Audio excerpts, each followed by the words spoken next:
gentlemen, I am your host, Chris Crenshaw, and we are live.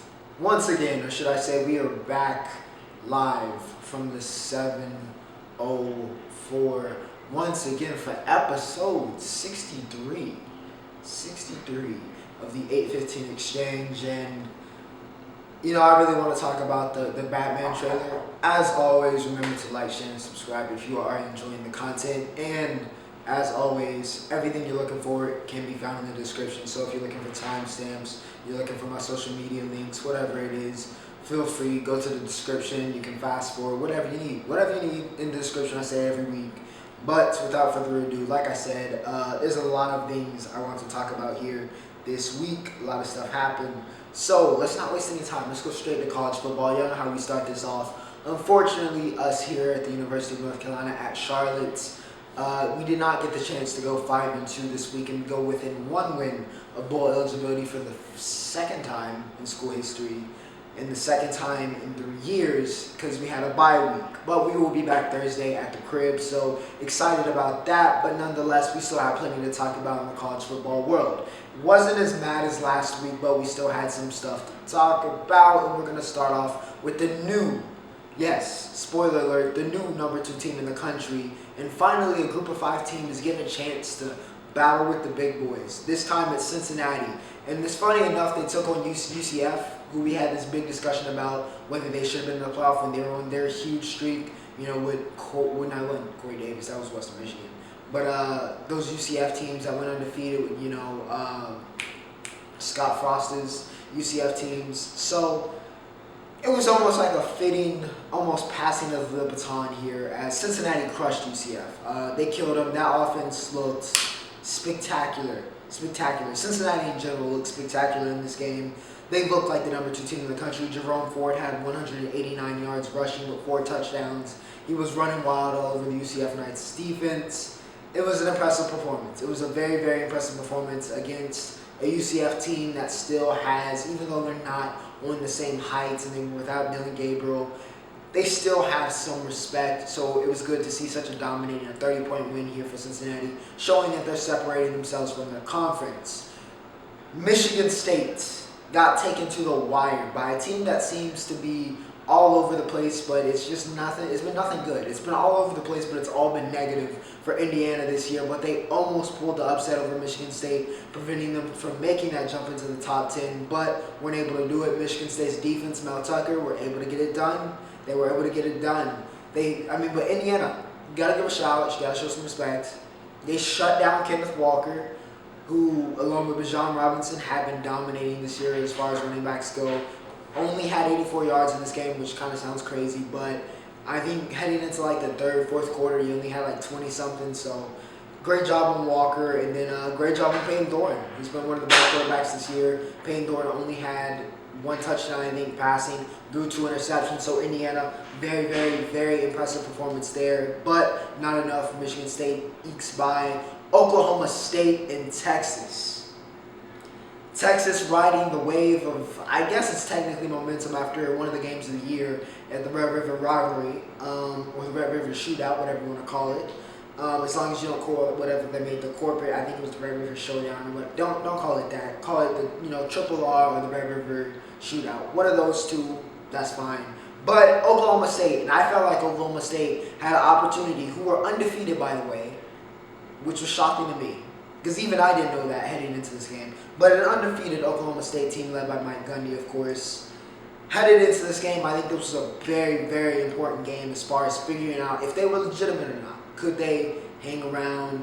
Were they for real? Were they just, undefeated, stuff schedule, whatever? I needed to see them prove their abilities in this game, and they did just that. They did just that in this game. Facing adversity, Texas, once again, a second week of you jumping on an opponent, but it just came all falling down. Jaylen Warren for Oklahoma State was the catalyst, 193 yards through the run. He's been the main consistency this year for the Pokes. Throughout the entire season, Warren's done a great job on the ground. Bijan Robinson is going to do Bijan Robinson stuff. He had 173 yards, 3 touchdowns. He's in the Heisman race for a reason. I said he's the best running back in the country, and I'm standing on that. even though Texas took the L here. I'm going to stand on that. But Oklahoma State, credit where credit's due, similarly like I said for Indiana, against Kenneth Walker, did a great job containing him in the second half. And it's a big reason why they were able to rally and win. Spencer Sanders is not a good quarterback, but Oklahoma State did what they needed to do defensively, especially to win. And the offense showed up when it matters. And, at this point, as we get, closer and closer towards the, later stretches of this season, it doesn't matter how you win. It matters that you win. And Oklahoma State finding ways to win. They get the win here against Texas. Auburn takes down Arkansas. What a meteoric rise. Similar to LSU, who I talk about after this. The Coach O's, meteoric rise to the top. Arkansas went straight up, top 5 almost. And they might have been top 5 actually. They may have been 5th, I believe. And it all came crashing down. It's all come crashing down. Bo Nix has gotten better. I know we talk about him, we meme about him, whatever, we make jokes. Bo Nix has legitimately gotten better as a quarterback. He's a very exciting player to watch.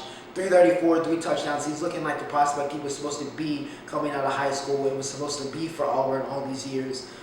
He showed up big time in this game. Him and KJ Jefferson had a great quarterback duel. Jefferson ended up with 294 and 2 touchdowns. Treylon Burks continues to prove he's one of the best receivers in America. He was giving Auburn's defense and secondary all kinds of problems. 9 receptions, 109, 2 touchdowns. But Auburn gets it done, 38-23. Impressive performance from Bo. Auburn. Classic Auburn. This was a very Auburn game to win, if I'm being honest. Of course, they would unrank Arkansas here in a season where Auburn's been, had some bright spots, had some what happened. This was a very, very Auburn game to win, and they did, in fact, win. LSU took on, Florida. Always a big matchup, LSU and Florida. One of the two name brands, really, not just in the SEC, but in college football. So, classic SEC matchup. Would it be an SEC type game? No. We had more of a Big 12 type score, but honestly, at this point, the SEC's been kind of high scoring for a while, so maybe it is an SEC score.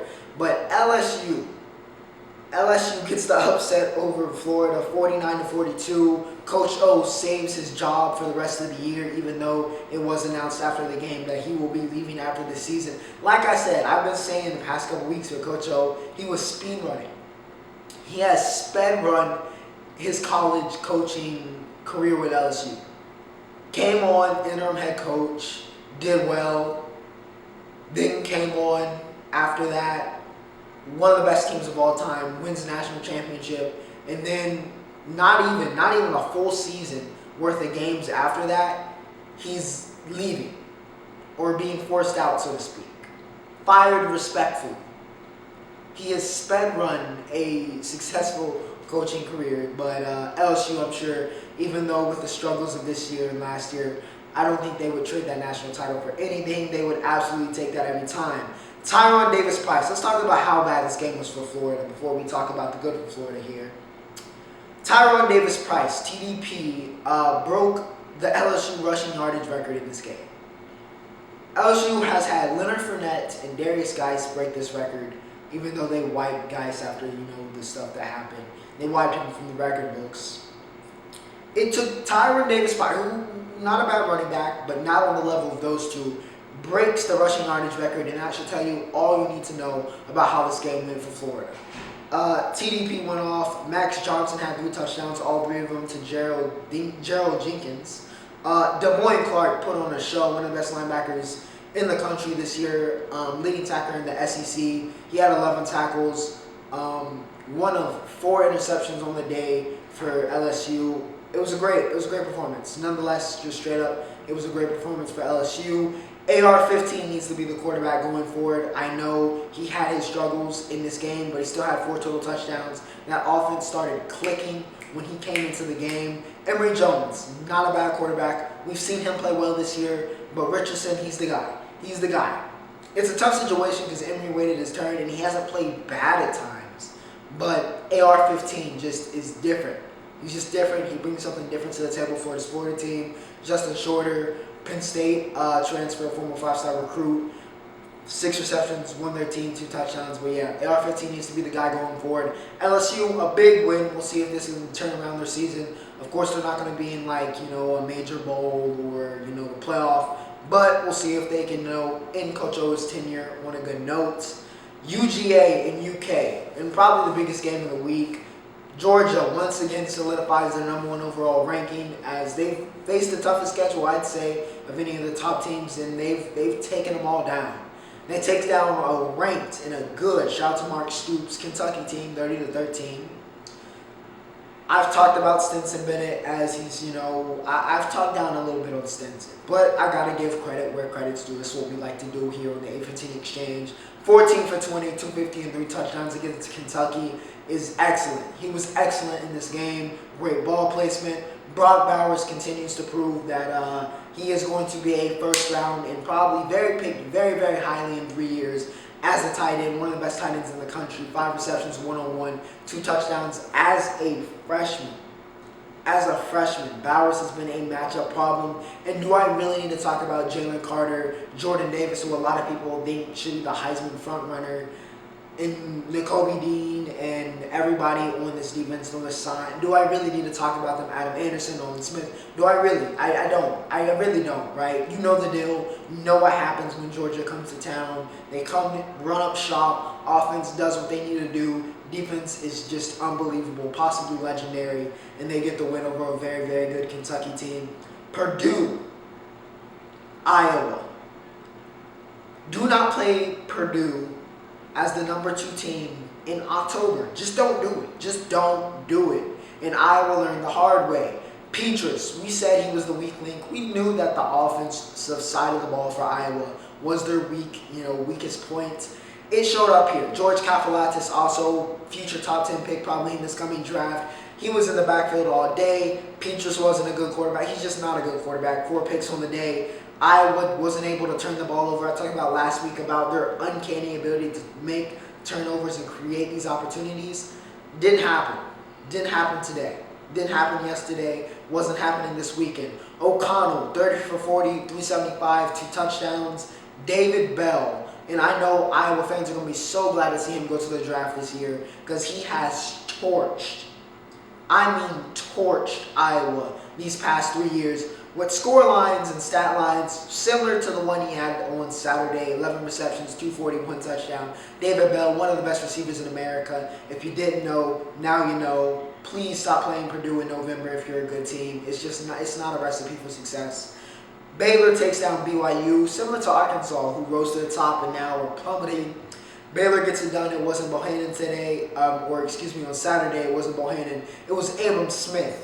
188 and 3 touchdowns. Poka Naku for BYU, though. 5 receptions, 168. Hall, 22 for 31, 342 and 1 touchdowns. You'll look at that and think, okay, BYU had it going.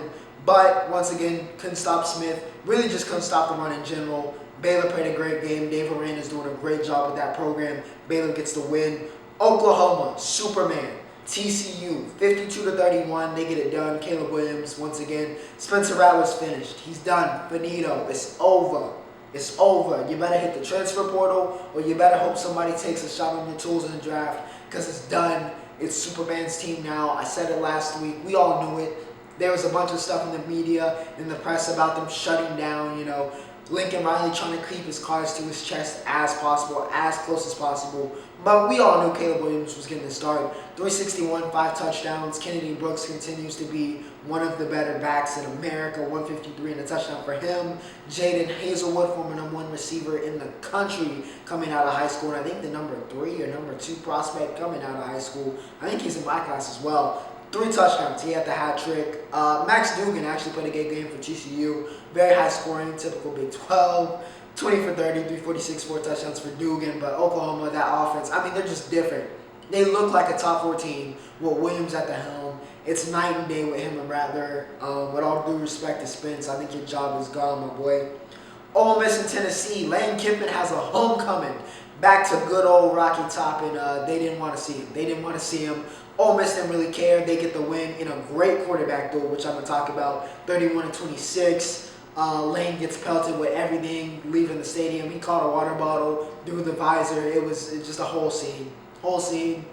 Tennessee's 80 and all them stuff had to like come out with like, an apology or whatever. But it was entertaining. Lane ate it up, and of course they got the win. Matt Corral continues to look like quarterback one this year in the draft. He had 426 yards total, 231 passing, 195 for Matt Corral rushing, and 2 touchdowns. Of course, my boy 336 representative Hendon Hooker had 341. 233 passing, 108 rushing. He put on 2 touchdowns for Hendo, but wasn't enough. Ole Miss gets it done in the end, gets a big win here against Tennessee. Tennessee, even though you took the L and you want to win games like this, I'm seeing progress. I'm seeing where a couple years ago, or even earlier this year, when you didn't have a competent quarterback or a quarterback as good on the level as Hendon, where you would have gotten blown out or slaughtered in this game. But you fought well. You're not there yet, but I am seeing some improvement. Lane Kiffin and Ole Miss and Matt Corral is so much fun to watch. So much fun. Utah gets a win over Arizona State. The Pac-12 makes no sense. That's really all I need to say about that. 35-21, 28 unanswered. Cam Rising is looking like Tom Brady out there. It makes no sense. The Pac-12 it makes no sense. Don't ask me who's winning this conference. I don't know. Sometimes I think it's Oregon. Sometimes I don't know. I don't know. It's a toss-up. Honestly, if you put every Pac-12 team on like a wheel and you spun it, that probably gives you a better chance of figuring out who's going to win the Pac-12 than actually trying to predict what's going to happen in the Pac-12 this season. It makes absolutely no sense. But to round up the rest of college football, Bama got the revenge. We knew it was coming. They beat the brakes off of Mississippi State. Bryce Young back to his typical 340-something yards passing, 4 touchdown performance. John Mechie, he's been kind of quiet. J-Mo's been still in the shine this year, still in the spotlight. But Mechie recovered good this week, 7 receptions, 117, and a touchdown for him. And NC State, number 1 team in the ACC, I think, right now.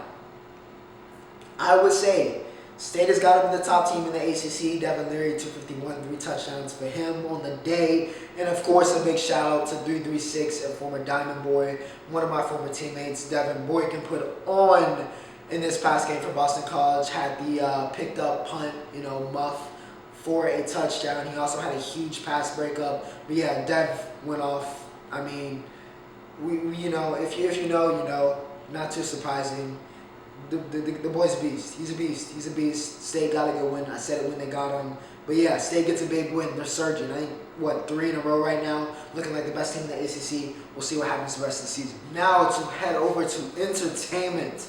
And yeah, I still haven't seen Bond, so we're not going to talk about No Time to Die on this, even though I did hear, of course, Anna de Armas stole the show. Of course she did. That's what I heard. I haven't seen the movie yet, so we're not going to talk about that. But we are going to talk about something on Netflix that's not Squid Game. Yeah, I know, unbelievable, right? Because one of their major shows, You, in the notorious stalker / murderer / serial killer / whatever you want to call it, Joe Goldberg. But You, season 3 dropped, and it's off to a good start. I haven't seen the full series. I think I'm at the halfway point exactly. I think I'm on episode 5. So, but yeah. It's been interesting. It's been very interesting. It's been very interesting. I don't want to say too much. Spoiler alert. Natalie, that was super tough. That whole situation. I thought that was going to be, it's still very big. It's, a major plot point in the story, but I did not expect what happened in episode 1 to go down like that. I thought that was going to go a little bit longer. But nonetheless, it's shaping up for a very, very interesting season with Theo and Love. Love is honestly more crazy than Joe at this point. But yeah, it's been a good one. It's been a good one. You always, ever since, when it came out season 1, one of the more interesting concepts and shows on Netflix. Honestly become one of their signature shows. Shout out to Penn Bagley. But yeah, it's been good so far. Check it out if you haven't. Titans episode 12. I continue to have a little bit of a love-hate relationship with this show. Dick was resurrected and went and found Jason because Jason's done with Scarecrow and then kind of teamed up again. Honestly, Tim and Donna are kind of carrying the show at the point. Seeing Tim's evolution and Donna's evolution, her kind of taking a more prominent role as she should. that's really carrying the show for me at this point. There's Plotline, Superboy turning, going more Luther. I was going to say turn heel, but really showing more of his Luther side with the whole justifiably angry at Dick, and then compromising Blackfire's ship. It's just, sure, why not? Sure, why not? I'm just hoping that, as we get towards the end, some of these plot lines start to get strung together and make more sense. Gar and Rachel didn't do too much in this episode. It was okay. It was okay. It was better than last week, I'd say, but it wasn't that crazy, honestly. Titans, once again, love-hate relationship. And before I talk about the rest of DC, we're going to talk about Young Thug. He dropped Punk. Which I was going to say highly anticipated, but honestly, I forgot that he was dropping it. Not a lot of promo for this album, actually, for Thug, and I'm going to be honest, it was a 7.5 right now. Off of first listen, I'm going to give it a 7.5, which is one of the lower scores I've given in a while. But there's some good stuff on this, but it's like, it's okay. It's okay. It's not bad enough where I'm like it's mid and then going like below average. There's some good stuff, and overall it's a pretty good album, but it's nothing like on the caliber of some of the other stuff I've heard this year or even from him in the past. So yeah, it wasn't not on the level of like So Much Fun or any of the slime language. It wasn't on that level. Bubbly feat Trav and Drizzy. I really think this album shined with some of the features. Bubbly feat Trav and Drizzy, of course, that bang, we all knew that was going to happen. Rich Nigga Shit with Juice was great as well. Rest in peace to Juice as always. And the Mac Miller track, I think, was the last song. That wasn't bad either. But yeah, pretty good album. Of course, feel free to leave your opinion if you thought otherwise. You may have loved it. Music, of course, is subjective, so it's not like one opinion masters all. But it was a 7.5 for me. It was pretty good, but none too crazy. Now let's talk about DC Fandome. DC's major event of the year happened this past weekend, and it was what a time it was. Young Justice, first couple episodes dropped. I haven't gotten around to it, but I definitely will be watching those at some time this week. Black Adam, we finally got to see it. Feels like this movie has been in development forever. It's been being shot forever, but we finally got to see some of Black Adam, and it looks like The Rock is going to do the character justice, or at least in the action sequences. That little trailer / really a teaser, that was nuts. That was insane. He hit that man with a Mortal Kombat fatality. That was crazy. Absolutely crazy. The scale of this movie might be to what they're saying. It might be to what they're saying. Also, very, very interested to see the rest of the characters, but especially Dr. Fate, Pierce Bronson, hopping into the helmet. So, very interested to see how Fate and Adam work there. But looking like they're going to do justice. Looking like they're going to do justice to that. The Flash. We finally got a trailer for The Flash, and once again, looked very good. This new suit. I'm really rocking with the new suit. I'm really rocking with the new Flash suit. We got to see a little bit of Keaton's Batman from the back. Two Flashes. We saw two Flashes. And we saw a little bit of Sasha Calle as Supergirl. Didn't get to see the suit yet, but we got to see her in the trailer. Flash looks good. I know they're doing Flashpoint, I believe, so should be very, very, very, very interesting. A very interesting movie. I know a lot of people were like, I feel like The Flash is going to get overshadowed in his own movie, but listen, a lot of the hype is around Keaton returning and seeing all these different universes. So naturally, the promotion is going to be catered to that. But I wouldn't go that far to say The Flash or Ezra is going to get overshadowed in his own movie. I wouldn't go that far yet, but very, very excited. And of course, the Batman trailer dropped, the second one. That movie looks so good. That is my second, or along with Doom, which comes out this weekend, so we'll talk about that on episode 64. It's right there, and I guess with Spider-Man, in terms of my most anticipated movies upcoming. I cannot wait to see this movie, and that trailer is so good, so good. Matt Reeves looks like he knocked it out of the park. The cinematography, I can't even speak, was fantastic. the shots you saw in that, the action, the way Batman is presented. It's a year one, or really in this case a year two story. You know, a younger Bats. Zoe Kravitz is a generational talent. She looks so good as Selena, so good. The casting is so well done. Colin Farrell doesn't even look like Colin Farrell as the Penguin. The movie looks so good. I'm going to watch this trailer basically every day until March 4th. I could talk forever. I could make an episode exclusively on that trailer, but I'm going to spare you that expense and the time that would take doing all that. But yeah, that trailer was amazing, absolutely amazing. But yeah, entertainment. You can let me know how you felt about that. But that was a very good week in entertainment. A lot of stuff happened.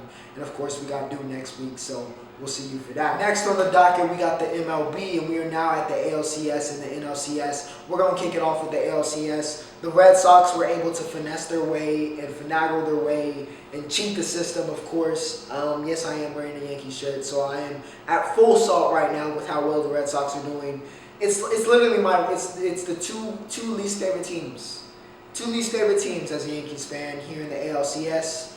Though I would still rather have the cheaters, the Astros. I'd rather them win than the Red Sox.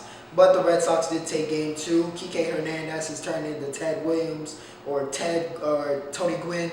The man is scorching hot. He's hitting .667 in the playoffs. .667.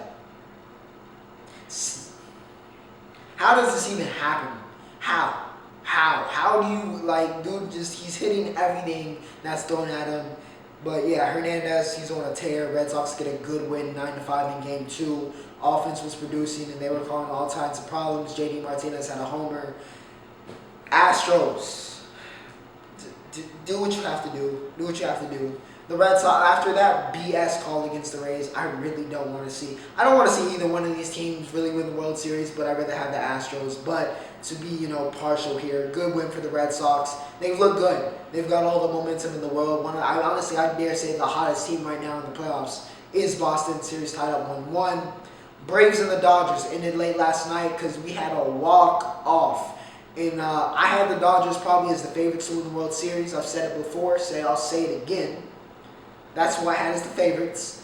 But the Atlanta Braves, who I want to win the World Series, if I had to pick a team to win, I would rock with the Braves. Also, they're the closest MLB team to my location. Yeah, they get the walk-off. Eddie Rosario came up clutch. Came up so clutch. 5-4, they get the win. Scherzer wasn't great. Dave Roberts, just his managing, made some gaffes. It wasn't great. Ron Washington got it done. It was a nice win for the Braves. Just such an important win as well, to go up 2-0 against a team that's the overwhelming favorites, right? A super team, so to speak. We've called the Dodgers before on this podcast, and just in general in the media, on social media. To go up 2-0, even though they were up 2-0 last year, without your best player, that's huge. That's absolutely huge for the Braves. Jock Peterson looks like he's on a revenge tour. Corey Seager really on that last play definitely should have, handled that one. Of course, Seager, a lot being made about whether he's going to be on the team next year. But nonetheless, Braves, monumental win. Monumental win here in Game 2. Really shifts what the direction of this series could be. And yeah, shaping up for a very interesting championship series in the MLB. Now, as I take a sip of water, we are going to head over to the NFL. It was another one of them weeks. Another one of the weeks. The first round of buys as well in the week in the NFL. We started off on Thursday with Tampa Bay versus Philly. Tampa Bay, of course, got the win, 28-22. Brady had 2 touchdowns, so not as dominant as last week. Not the complete and utter, domination, 5 touchdowns, 400 whatever yards he had last week. But still a very good week for Brady. Lombardi Lenny, 22 for 81, 2 touchdowns. Antonio Brown is back in form, ladies and gentlemen. I'm going to say it now. That 3-headed monster of Godwin, Evans, and Brown have been, fantastic. It's been fantastic if you're a Bucs fan. He had 9 receptions, 93 yards, and a touchdown in this game. And their defense really stepped up huge against the Eagles. They get it done.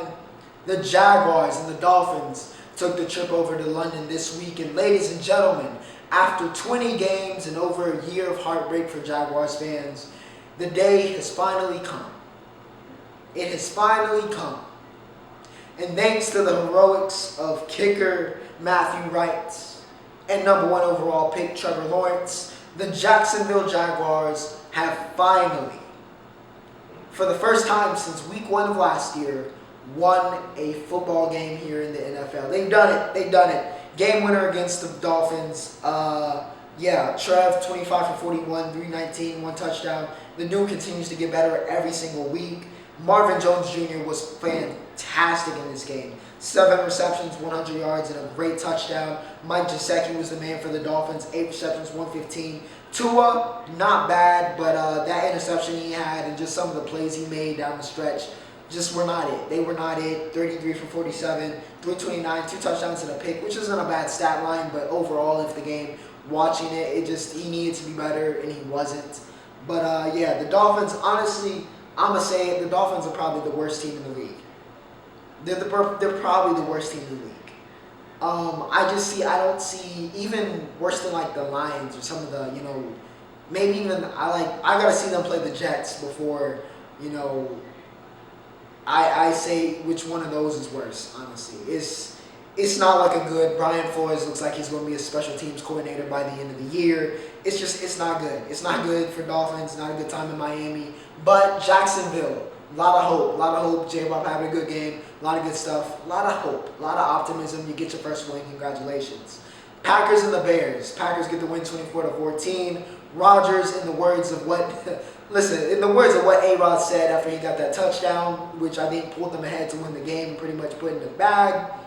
He still owns you, Chicago. He owns you. He still owns you. The Packers still own the Bears. Rodgers in the clutch, 17 for 23, 195, 2 touchdowns passing. Of course, he had the run to get it in at the end there. Fields,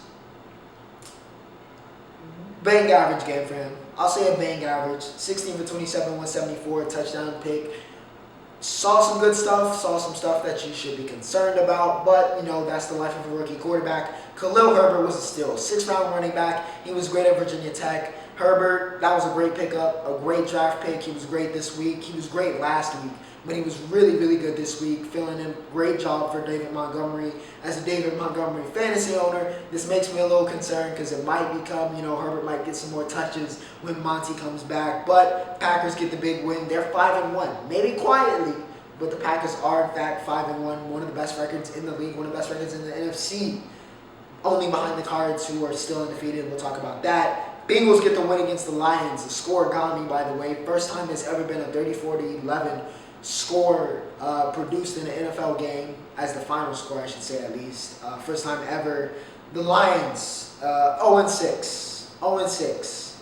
Goff was not good. There's really nothing positive to say about the Lions this week. It wasn't even like the previous weeks where it was heartbreaking fashion. It was just depression.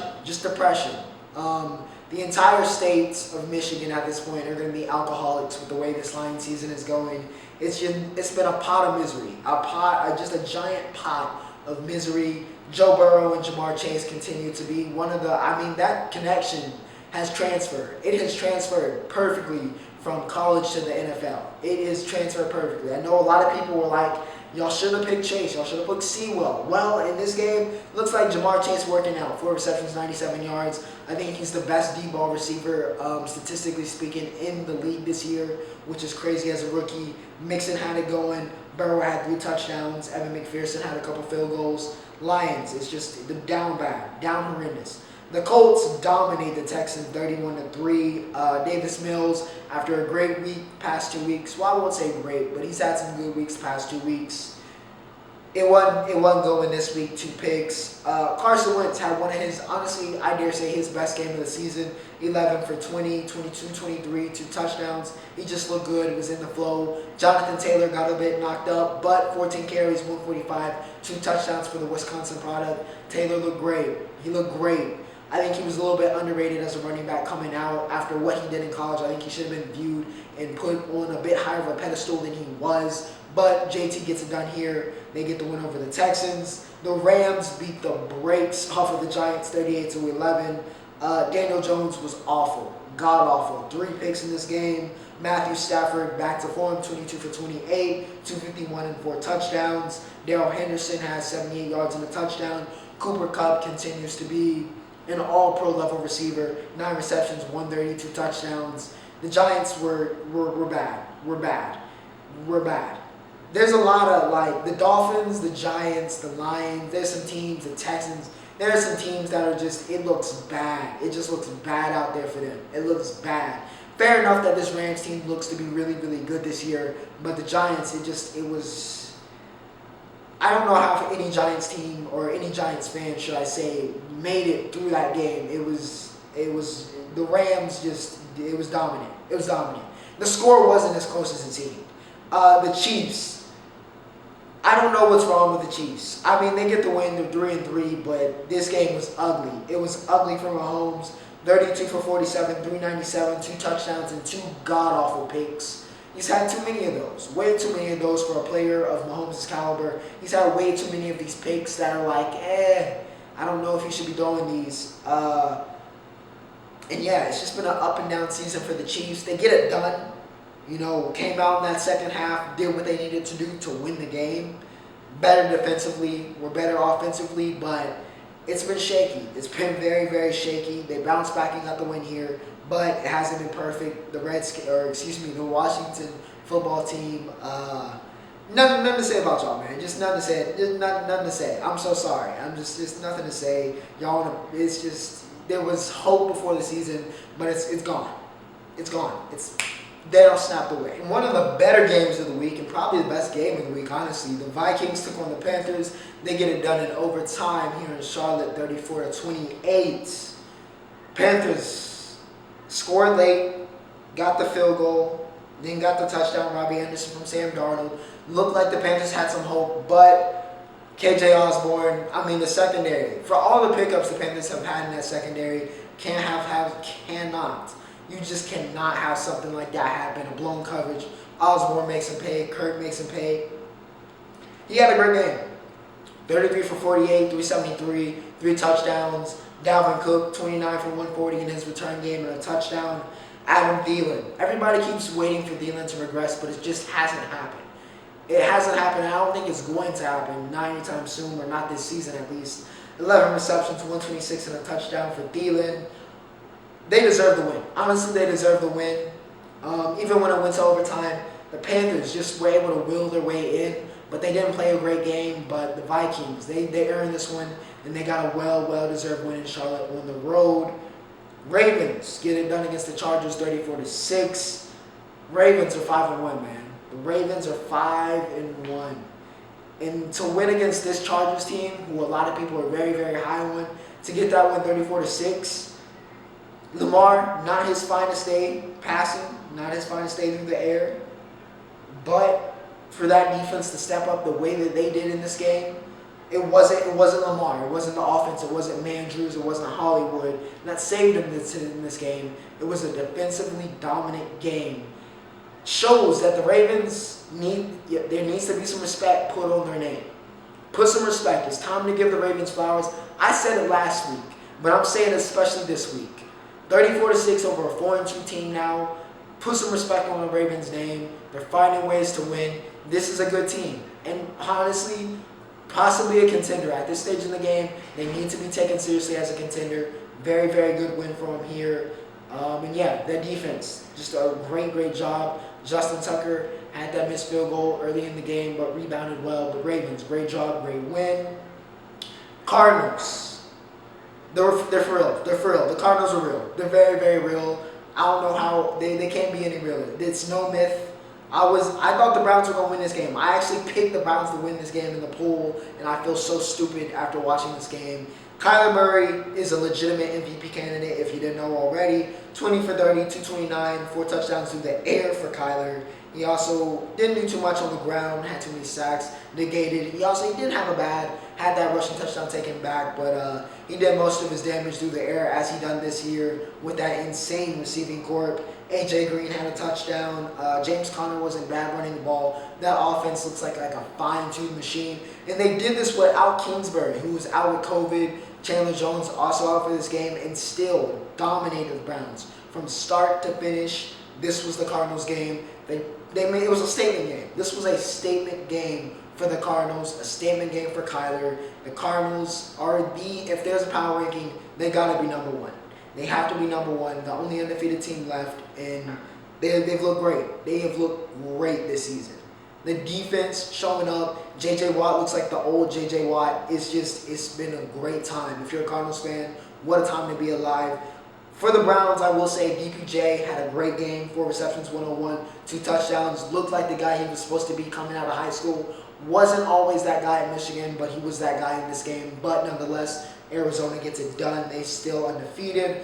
The Raiders, after all of it has been a torturous past 2 weeks for Raiders, but they get a well-needed win. A needed win on the road against Denver, a huge win as well. 34-24, 18 for 27 for Carr. He had a huge bounce back game here. 2 touchdowns, Teddy H2O, 3 picks. Great job by that defense. Jonathan Abram, I know he had the game sealer. Herrera, they were able to connect. Ruggs got back into the game. He's been a little quiet over the past couple weeks, but finally hit him on a deep ball. He had the touchdown. But yeah, Carr showed some leadership. This Raiders team needed this win. They needed this win. More than really anybody else this week, besides probably like the Jaguars. They needed to win this week just for all of the, it's just been a chaotic time in that organization. And to get a win like this is just huge. Huge for the fan base, huge for the culture. Good win. Congratulations, Raiders. How about them Cowboys? And what I would say personally, and probably objectively a lot of people would say, even what they would probably say was game of the week, Cowboys, Patriots, we get the win. 35-29. CD waved Jalen Mills after Jalen Mills got torched yet again. Waved him goodbye as we took the dub. And we moved to 5-1. 5-1. The Cowboys are 5-1. The defense looks good. The defense looks pretty good. The offense looks fantastic. Looks like a well-oiled machine. Dak Prescott is an MVP candidate. I really shouldn't have to tell you that for you to know that. 36 for 51, 445, 3 touchdowns for Dak. He was great. CD, of course, the game winner. Also 9 receptions, 149, and 2 touchdowns. Mac Jones. I know a lot of people look at that 15 for 21 and that long touchdown. That was a blown coverage by both Trevon Diggs, even though he had his 7th interception of the season, 6 straight. And what else? Even though it was a blown coverage, he got too aggressive. The safety, that was a little bit on the safety. He should have blown Bourne into a different realm, but I don't know what happened there. Kendrick Bourne gets a 70-yarder that sends it to OT after Diggs gets the pick 6 to give us the lead. It was a wild ending, and honestly a great game. But you look at that Mac Jones stat line and you think, man, what a game for Mac. And Dan Orlovsky was talking about it this morning, but honestly, he's Bill Belichick and that offense, Josh McDaniels, are doing a good job making it comfortable for him, which is what you should do with a rookie quarterback. Mac Jones hasn't really been overly impressive, but similar to what his strengths were at Bama, he's doing what he needs to. And that's honestly all you can really ask for your rookie quarterback. He's doing what he needs to do. He's not you shouldn't overreact and be like, man, he looks like a franchise quarterback, because he doesn't. That Bourne touchdown was his first, and I think his first touchdown, actually not his first touchdown, his first completion over 30 yards this season. They're very much so keeping this, simple for Mac. But he's doing what he needs to do. Cowboys get the win. That's what's important for me and in this game. But Patriots, Mac not bad, but Dak, what a game. What a game. And to end off, the Steelers, T.J. Watt gets the strip sack and concludes it, shuts it down. Steelers get the win in overtime, the 3rd overtime game of the day. Chris Boswell gets the win in overtime. Him and Jason Myers were trading field goals that last kind of stretch of the game in the 4th quarter, and of course with the game winner in overtime. No Russ is a problem. It's not no Russ, no problem. It's definitely a problem. Not that Geno Smith wasn't, good. Geno did enough. Honestly, did enough, you could dare say, to win this game. DK Metcalf, I do not know what happened. Tyler Lockett's he's been disappeared. Where is Tyler Lockett? We haven't seen him the past couple weeks. It's just the Seahawks team is just, with Russ, they can be on a certain level, still not amongst the elite, but they're a good team. But without and with some of the other injuries on this team, they're just not. They're the definition of a mid team. They're a mid team. They're an average team. And right now they got a below average record. They're 2-4. Steelers moved to 3-3. Ben didn't look geriatric in this game, so how about that? Deontay Johnson continues to impress on a week-to-week basis. Najee Harris is getting fed very, very nicely. And yeah, great game for the Steelers. A very, very good win. They moved to 3-3. Losing Juju hurt, but you know, I said last week they were going to be able to deal with it. They were able to deal with it this week. And they got a win that they needed to win. They need to beat teams like the Seahawks, and especially with a Seahawks team that I think is about to be in free fall, because I don't see it getting any brighter in the future for them, especially as long as Russ is gone. But we'll see. Good win for the Steel City. And with that said, ladies and gentlemen, we have reached the Roundup, and of course we're going to kick off with the WNBA Finals. It was honestly a good final series. If you're able to check it out, of course you can check out the highlights. But Game 4 had a very chaotic end. And in true Phoenix and Arizona sports, you know, this past year, Suns losing the finals, Mercury losing the WNBA finals. Chicago Sky, Candace Parker fulfills her LeBron prophecy of coming back home, coming back to her hometown team, the Chicago Sky. If you didn't know, Candace is from Chicago, and one of the greatest female basketball players of all time. Did it again. She wasn't Finals MVP, but she was able to help bring the city a championship. 16, 13, and 5 here in Game 4 for Candace. Great job. Courtney Vandersloot, who's great all playoffs long. 10, 9, and 15. That's 15 assists, nearly a triple-double here in Game 4. But Kalia Cooper, of course, not her finest in Game 4, but Finals MVP. She was the leader all series long. In a series full of stars, Kalia Cooper definitely stole the show. Well-deserved Finals MVP. Diana Taurasi, I don't know what it was. The big three for the Mercury with Taurasi, Diggins-Smith, and Griner, they were just off. A lot of missed layups at the end, a lot of missed opportunities. Sky were able to cut down the lead and, of course, take it. And Candace with that big time three to take the lead. Huge win for Candace, you know, adding to her already Hall of Fame, future Hall of Fame resume. It's just, she's a beast. She's a beast. One of the greatest of all time. Shout out to Allie Quigley as well. She led them in scoring here in Game 4. Her and Courtney Vandersloot are married, which is honestly, that's super dope. Winning a championship with your spouse, that's insane to even think about. But very good WNBA season, very good finals. Congratulations to the Sky once again. Kyle Larson in NASCAR wins at Texas. Larson has been dominant. He has been dominant. If he's not your championship favorite, I don't know what you're doing. He gets a dominant win at Texas, back-to-back wins for Kyle Larson. He's been great. And to end off here, UFC Fight Night and UFC Vegas 41 coming up. Costa, Paulo, the Eraser. He returns to the octagon. He takes on Marvin Vettori in what should be a very, very fun media scrum over this next coming week. And then next week, or I think in 2 weeks, 2 to 3 weeks, we got Covington versus Usman 2. So got some stuff coming up. Combat Sports will be back very, very soon. But Costa Vettori should be very, very interesting. I'll tune into that one. Of course, we'll talk about it on episode, 64? But for episode, 63? I almost forgot. Yeah, episode 63, yes, of the 815 Exchange. We are at its end. Hope you guys enjoyed. Due next week. UFC next week. A lot of good stuff. Charlotte will be back home next week, so we'll talk about that. But without further ado, hope you guys have a great week. Ocho, signing off.